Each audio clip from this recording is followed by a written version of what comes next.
Arvoyarns. We have a very special episode this week. Charles King Hello, everyone. joining us here.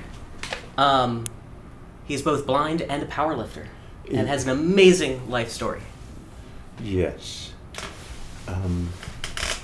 Where should we start at? Start wherever Okay. you want, but if you want to start like your life before you were blind, because Yes. you weren't always blind, and then he became blind, and then what was life after that, and I think that's probably a good place to start. Yeah. Well, no, I wasn't born blind. I'm a native of Philadelphia. I had a regular school life. I went to Landers Elementary, then Tilden Junior High, then West Philadelphia High that I graduated from. Then after school, like everyone else, you're going to figure out what you're going to do with your life. So I got a job, receiving and shipping for this company called Cap Electronics. Right? Minimum wage at that time was $1.35 an hour. Yeah. We're talking about way back in the '60s. It eventually worked up to $2.50 an hour.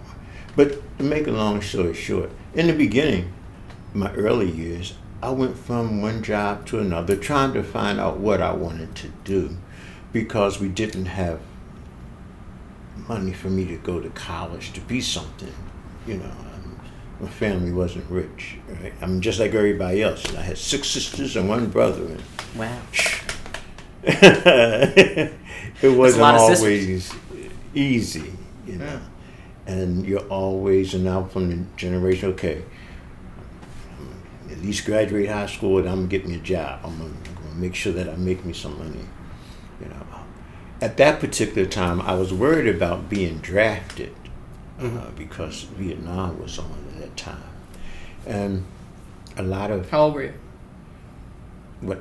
I was 8 when I got out of school. I was 18. Okay. Okay, And but so I had the wasn't war drafted. already started? Vietnam was going on ever since I graduated in 1968. Vietnam was going on hot and heavy right after Kennedy got assassinated. Johnson sent a whole bunch of troops in there in 63 or 64, right?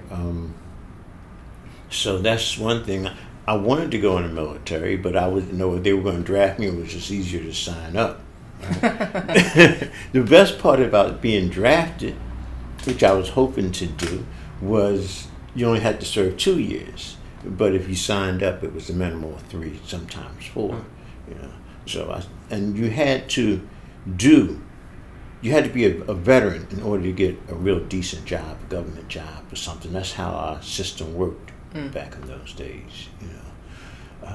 So anyhow, I worked a couple of years as a receiving and shipping clerk. Then I went out looking for other jobs, and I found a job at, what's the name of the oil company?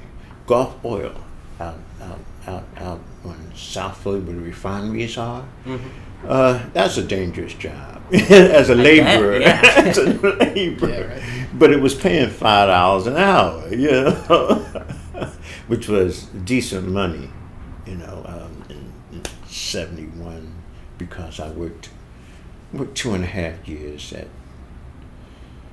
that receiving and shipping clerk, and I went around looking for other jobs after a time because I got laid off. And unemployment paid no money back in those days, so you sort of kind of were motivated to go out and get a job when you were in between jobs. Right. So I got a job at Gulf Oil, worked there for a while. But like I said, when you're just a laborer, I was just hiring a body out. They paid $5, but there was a lot of danger in a refinery. When you're young and don't know everything, you're trying to learn the different things. And Can you explain what would be some of the dangerous things that you'd come across, and how often, like day to day? in the wintertime, oh man, in the wintertime, these pipes would freeze up, and they were supposed to be kept clean, where the oil would go through, and it would cool it, and heat up other stuff. So you had to constantly be whacking away to get the ice off when it froze up overnight, and you came in there the next morning. And when you chipped the ice, the ground was slippery, and you had boots on. We did it because there were very few older people. It seemed like they hired any people from 18 to 25 to do that job, right? I guess by the time you got 25 in the refinery, you worked in some other part of it, where they sent you to school for it, or you got self-taught right there. I'm not for sure, but the different labor jobs got me to thinking, man, this is rough. So I worked there for 2 years. Then I caught a break and got a job with the railroad. They were hiring for brakeman conductors.